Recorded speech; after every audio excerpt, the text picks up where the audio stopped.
Welcome to the Program Pod, a national award-winning program on the RCBC Podcast Network, which takes a deep dive into the programs offered at RCBC through different perspectives of students, faculty, and employers. Back in the studio again here as we are preparing for the spring 2025 commencement and speaking with all of our student award winners for the speakers, for their peers, at their specific divisions. And right now, Emmanuel Lewechi. Hi, Jay. Hi, Emmanuel. Now you're on the other side this time here. Yeah. For those that don't know, Emmanuel was my podcasting assistant. You might have actually heard already from here in the program pod from the last commencement for the winter commencement when you were helping me out going to record the students and getting the testimonials and their responses.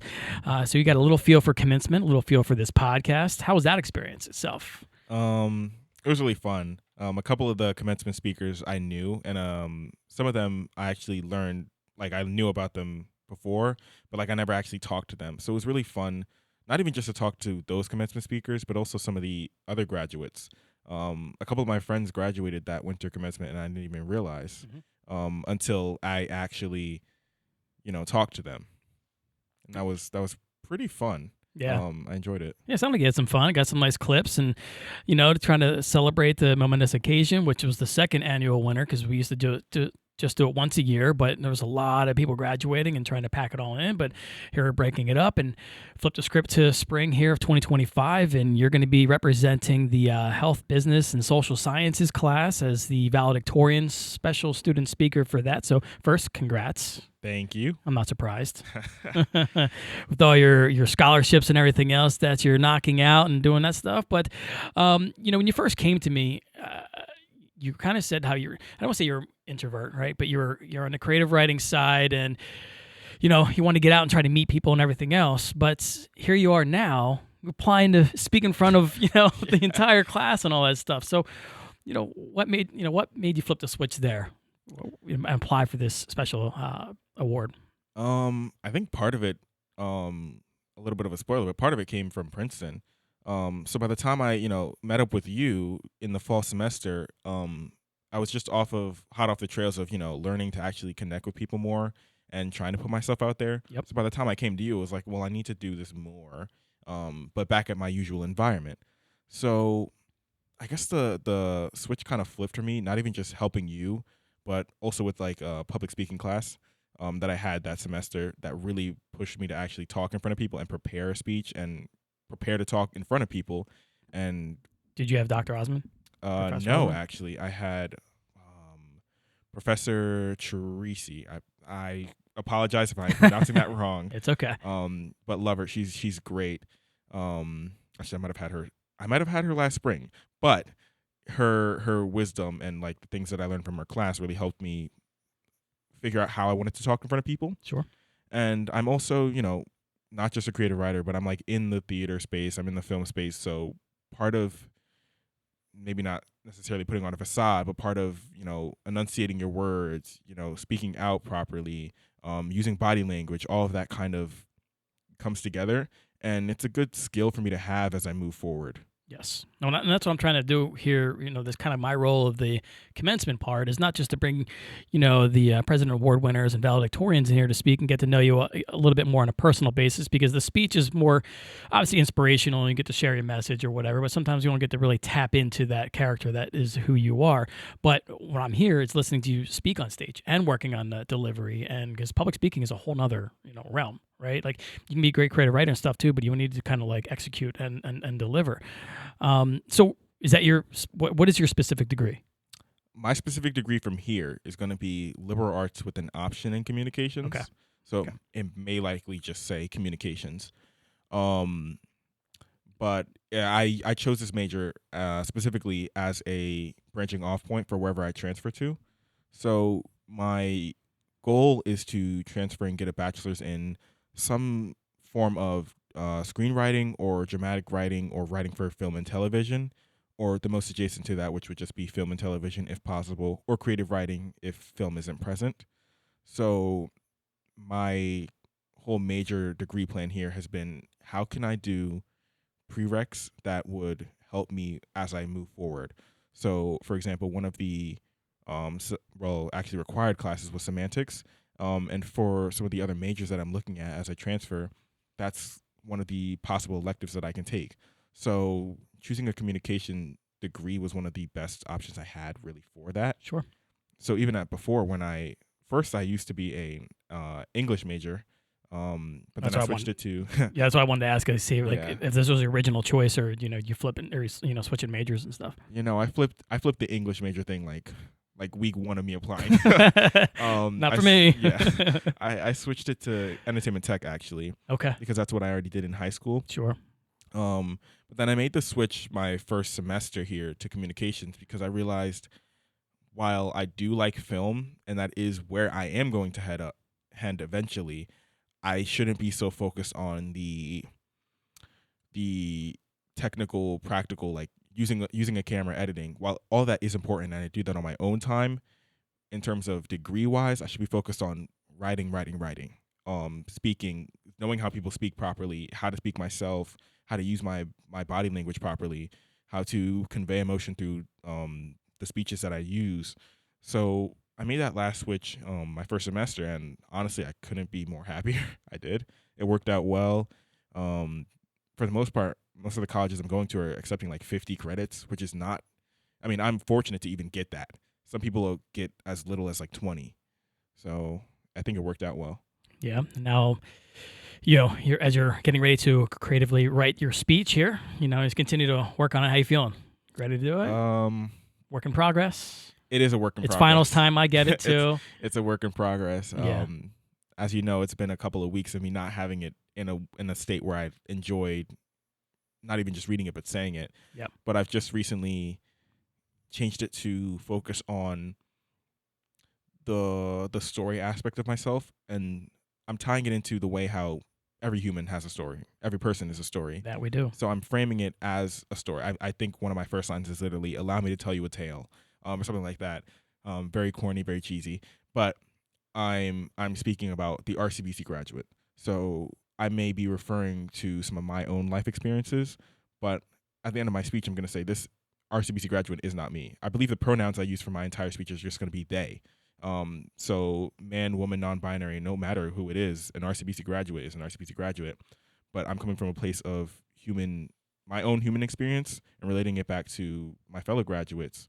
So I finally have a good framework. I have the heart of it now. It kind of touches into my own creativity and how I like to tell stories and how I like to get a little meta with it by relating it back to everybody else and saying, you've gone through things. You've had dreams as a child. You may have thought some of those dreams weren't worth it. You may have thought maybe you weren't worth it, but you graduated. You're here literally right now. You have your degree to show for it, and you're going to be moving on forward. And I want people to, I guess, really realize that. I know it sounds hard to conceptualize, but a lot of people do not look at their achievements and realize, oh, I actually got something done. I am guilty of that to like 3,000 degrees. So well, it's because a lot of not to cut you off, but a lot of it is because everything happens so fast. Like and it's literally we're in it right now with finals and stuff too. It's like that. I was kind of joking, off mic when I was in school, is that sometimes professors would realize that they're a little behind, so they're starting to cram in like a bunch of chapters in there, and they're trying to. And that's not just one course; it's other course too. You're trying to cram all this stuff in, and next thing you know, boom, commencement here, and then commencement's come and gone. Like for me, I'm obviously older than you. Like my wedding day, it's like all kind of like a blur, and you don't even get to soak it in. And now you get to kind of hopefully drive home that message to them, like own it, you're here. Yeah, right? I really want people to not even just acknowledge the fact that they've graduated now, but like as they move forward, like just live in the present a little bit more. Just like realize that you are living history. Like your own personal living history is happening as you graduate, as you walk out, and as you move to the future. You may not understand, like maybe that job that you lost was just a way for you to get a different job, and by the time you have that new job, you may not even realize that you needed this. So it's like I want people to kind of just be a little bit more present and realize, you're not gonna be perfect. You're not gonna have everything figured out. No one is. You literally will fail. And I'm guilty of that too. Like I think failure is something. Well, I think in the deep recesses of my mind that failure is something I have to avoid at all costs.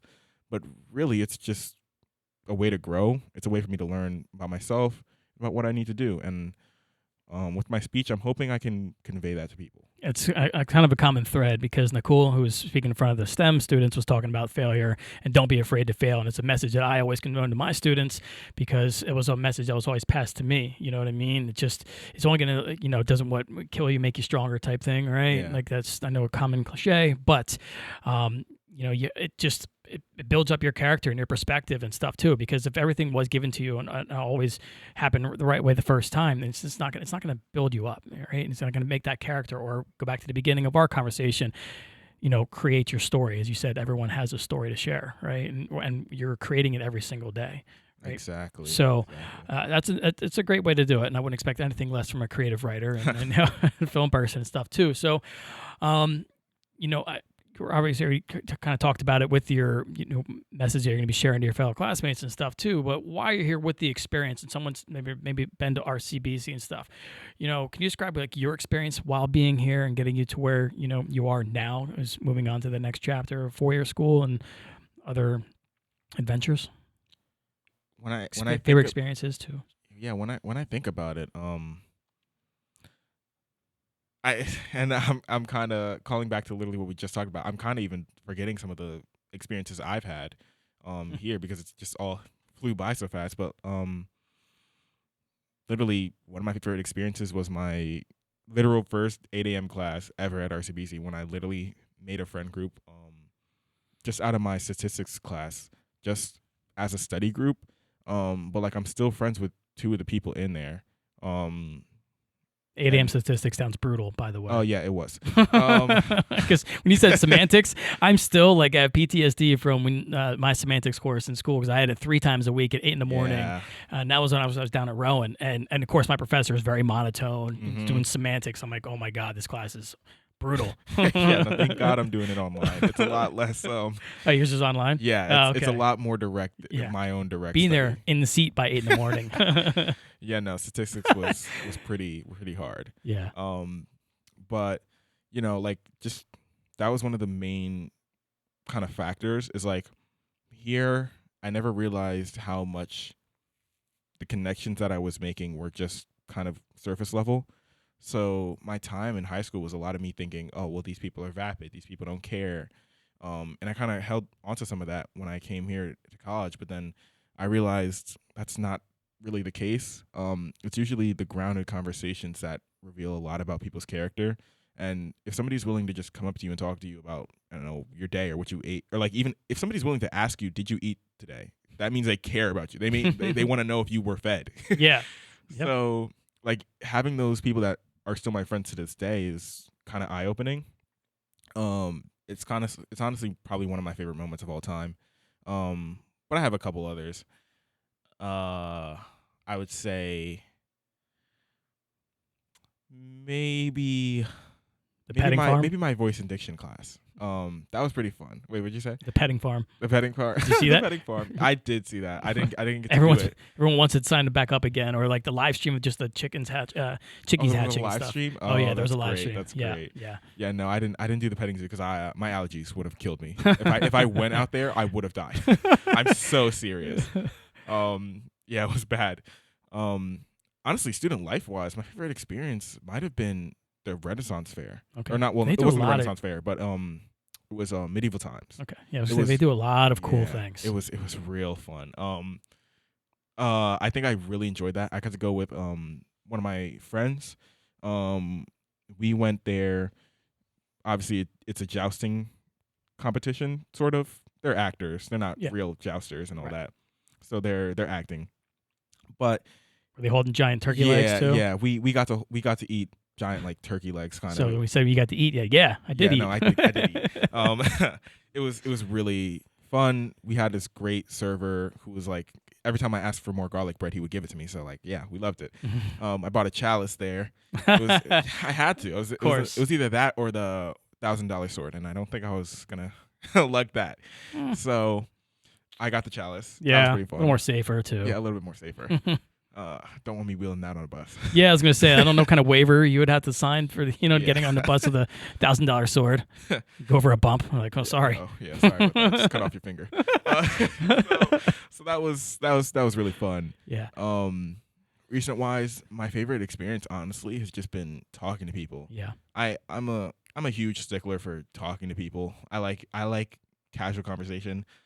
If you talk to me IRL, I'll tell you I hate texting. I hate calling. I'd rather just see your face and talk to you in person because I like doing it. I like it. It's fun. Kind of rare these days, almost. It is, and I don't know why, but it's great. And this whole semester has just been me talking to people, even people outside of my division, people outside of my usual wheelhouse. I've met a lot of computer science majors, and like some of them are like my close friends now, and it's pretty eye opening because like even now I see computer science as an art. Yeah. Like coding is just writing. It's just language. So They've come a long way. 'Cause I used to joke about STEM and computer science majors. Even Nakul was up there because sometimes there are like a lot of introverts because they're into the computers and the coding and stuff. But the character, like even Foz, who was, I don't think he was a student speaker. He helped us out in marketing, helped me out with the website and stuff too. But a computer science guy, biggest personality. You see him walking around. Yep. He has like the big boots and everything else too. Just a big teddy bear is what he is. Literally. Computer science people are some of the most extroverted people I've ever met Yeah, at school. so they're flipping the script, taking all this script flipping we're talking about here. Yeah, they are. And it's been pretty fun talking to a lot of people because now that I'm about to leave, I have to get their Instagrams, I have to get their phone numbers, I got to keep in contact. But I want to make sure that I'm not just talking to you just to talk to you. Sure. I want to make sure we're actually. Make sure they're eating. Yeah, I want to make sure you're eating. I want to make sure you're good. I want to make sure you have a plan in life. I want to make sure you're not, down and out. Let me know if you have a job. Do you need a job? Do you need an internship? I might know some people. Let me help you.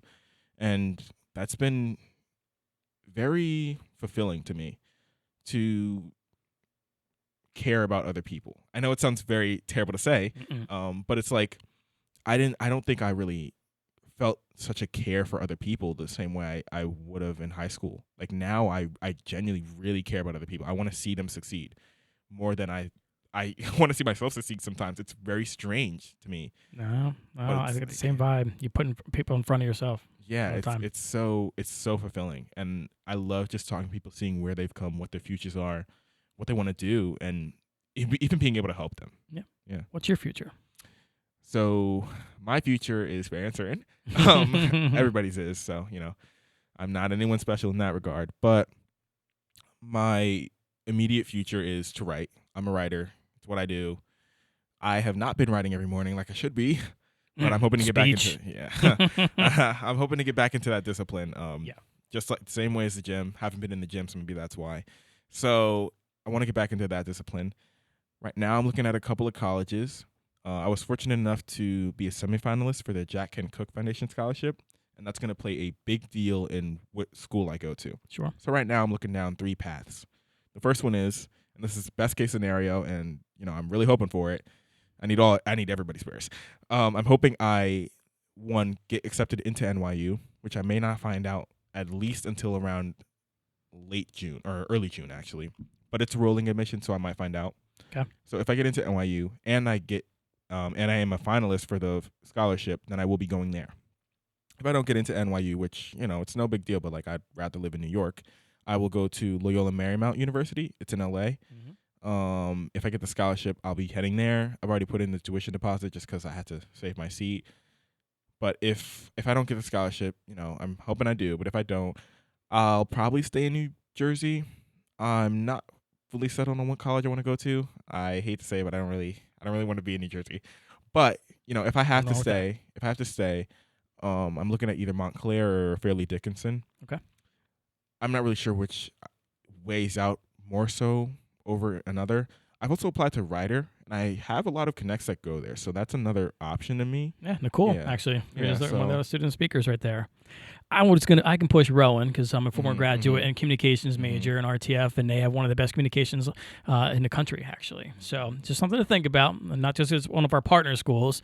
I don't get any endorsements or any kind of kickbacks for this at all. But I hear great success stories from obviously Ryder and Fairleigh Dickinson and Montclair. My buddy, one of my former students was Montclair, and he was Monmouth. Sorry. So not so much Oh, that's Montclair. another one, yeah. He was Monmouth though, but he graduated Monmouth, but now he's like worked himself all the way up. Also a writer, but sports writer, and now is working for SNY out of New York and covering the Jets and the Giants as one of the lead reporters. So, so you get a lot of great schools in New Jersey, but I don't fault you for wanting to kind of step out. Whether it's up in New York or out to LA. Yeah. Kind of just gotta leave. it's just even if you go for like a little bit in the back here, right? It's just kind of more for like that cultural lesson in life and continuing to add to your story that you're writing about yourself, and maybe work it into some kind of like script writing somehow. You know what I mean? It's all about the experiences throughout every facet of your life that you're kind of going. So I was just kind of curious where you're heading off next. But first, we got to get to this commencement, and get to the speech, and all that stuff. Get your finals done. You done your finals yet? I just finished my music fundamentals final this morning. Okay. I feel pretty good about it. I'm not gonna lie. Okay. I woke up feeling great. Went to sleep at 3 a.m. Woke up at 7. Somehow had a lot of energy. Didn't eat. No coffee either. And I was like, I got this. It's in the bag. And by the time I was done, I was like, this feels great. This is an A. Yeah, that's called being in college again. I used to be able to do all that stuff too, but now my life's kind of flipped around.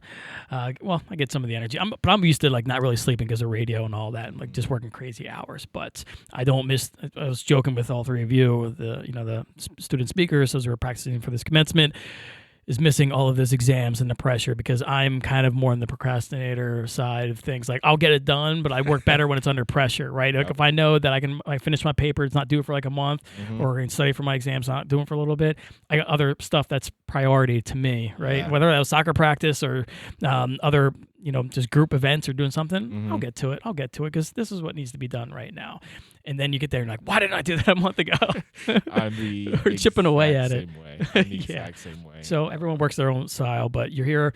Obviously, you're great at what you do. It's the reason why you were chosen and selected to be the valedictorian for the Humanities, Business, and Social Sciences, which I'm still trying to get because it's no longer liberal arts. It's the it's the really named division that they did last year. So working it into that. So congrats. But one final thoughts, a parting message to your fellow classmates, anyone listening, for yourself here. It doesn't necessarily have to be about education. It can be just, you're kind of already talking about it, like you're writing your own story, but just a final goodbye. My only final goodbye would be, you're unique. Play into that. I like it. Yeah. We all are. Well, Emmanuel, I'm proud of you. Thank you. Congrats. Glad I got to work alongside you as limited as that we did, but I'm really excited to see what the future holds for you, and it's a great honor to watch you do this and kind of let you grow, and just to have, like, this is what I enjoy doing personally. As I know, I'm not in the professor side anymore as I step back after COVID. When I run the website of the college, you get to hide behind the screen, but it's the podcasting. I get to interact with people like yourself and hear those stories and seeing the culmination of it going into commencement and everything else, and literally getting goosebumps talking about it and stuff. Because this is what pretty much everyone wants to be in higher ed for, is so that we can, you pass on to the students and watch them grow as characters and kind of help them choose their path. But you're not telling what path to choose. You know what I mean? Just trying to provide those resources and guidelines and our advice of what do's and don'ts, and learn from my mistakes and stuff too. And, just to see, like I said, like my other student that's now working for the Jets and the Giants, but to see maybe go out there and do some cinematography work or something like that. Do you have a favorite director, by the way? I meant to ask that earlier. It's becoming Ryan Coogler. I can't lie. Okay. I can't lie. Yeah. After I saw Sinners, I think it had to be solidified. It's him, Peele. Yeah, it's just those two. I wouldn't see really those two. The crazy was watching the Peele skits, the Key and Peele skits, Yep. to go into horror stuff. You know what I mean? It makes sense. Comedy and horror are like on the same thing. Either you laugh or you cry. Yeah, it's one of the two. Well, good point. Good point. Mine's definitely. Why can't I think right now? Because my brain is not working for 3 hours. Quentin Tarantino. Oh my God, I don't know why I had to pause for that. Just because I loved, he was all about like dialogue. Yep. You know what I mean? His movies are all about dialogue, and it's like, talking about the Hateful Eight, you're literally the whole movie is in the house. It's just dialogue. Yeah. It's just dialogue. Yeah. So I think that's what he also knows how to like subliminally put like a film together musically, like a score of finding like the offbeat. Again, this is my radio guy, DJ stuff coming out of me, but finding those deep tracks, but knowing when to have like these certain rock anthems or whatever deep cuts that he's doing in the progression of the cinematography, so that when the editing is hitting the same, like the bass is hitting and the drums are hitting or something like that, it just builds that cinematic effect to it. But it starts from his dialogue, and he's always a good inspiration. I gotta know though, favorite Tarantino film?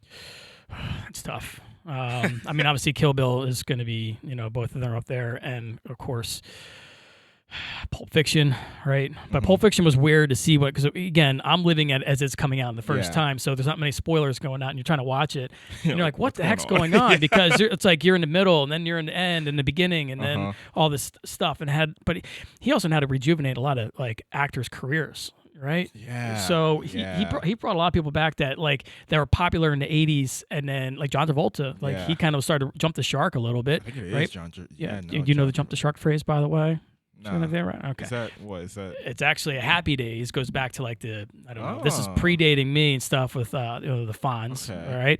But there was an episode. This, of course, Fonz could do no wrong, and he was always trying to these crazy stunts or whatever it is. And he literally jumps over sharks or whatever. So it became like a catchphrase in the industry.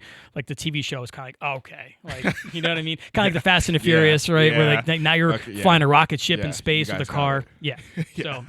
We can go into all that, but yeah, I mean, I love all the Quentin Tarantino films. Kill Bill 1 and 2 are definitely up there. But a lot of my, if you listen to a lot of my radio shows and sound bites and everything else that I use, it's either clips from that or music that's from that and stuff. Just because he made you think. You know what I mean? Like some stuff you can predict too much. It's kind of like happening in the film and stuff, and just I'm a big dialogue person, so it's just kind of all that. So I wasn't sure. I was kind of hoping you're going to go to that point, but I can't fault you. Dialogue is all there is. Yes. I can't lie. I'm still trying to learn dialogue. I've been really trying to get into Cormac McCarthy so that I can properly learn how people talk. Like Tarantino's another. His scripts are something I've been studying too, because right now I'm trying to learn how do people talk. And one of the crazy things I do right now, which is very weird, and I know people think I'm weird for it, and I look around and I can see it on people's faces, but I'll literally have a notebook. I have loads of notebooks, and I'll write down what people are saying as they're saying it, just so I can literally understand how people talk properly, pauses and all. Okay.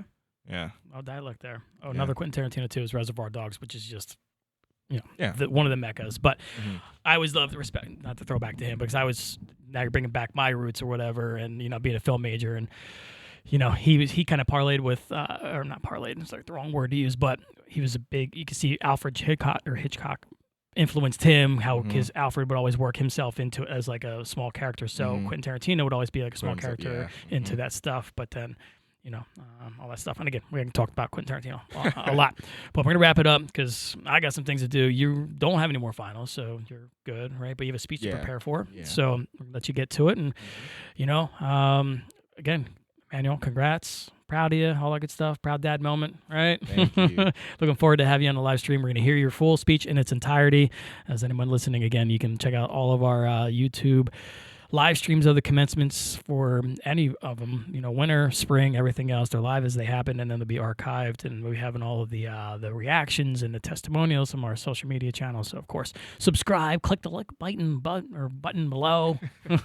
Do all that fancy stuff. Comment, right? subscribe, share with your friends. All that jazz, right? And you make sure you subscribe to this podcast wherever you get your podcasts. That's all right. But again, anything else you'd like to say? Closing remarks? Thank you for having me. Yeah. Easy enough. All right, dude. Cheers and good luck, man. Thanks, man.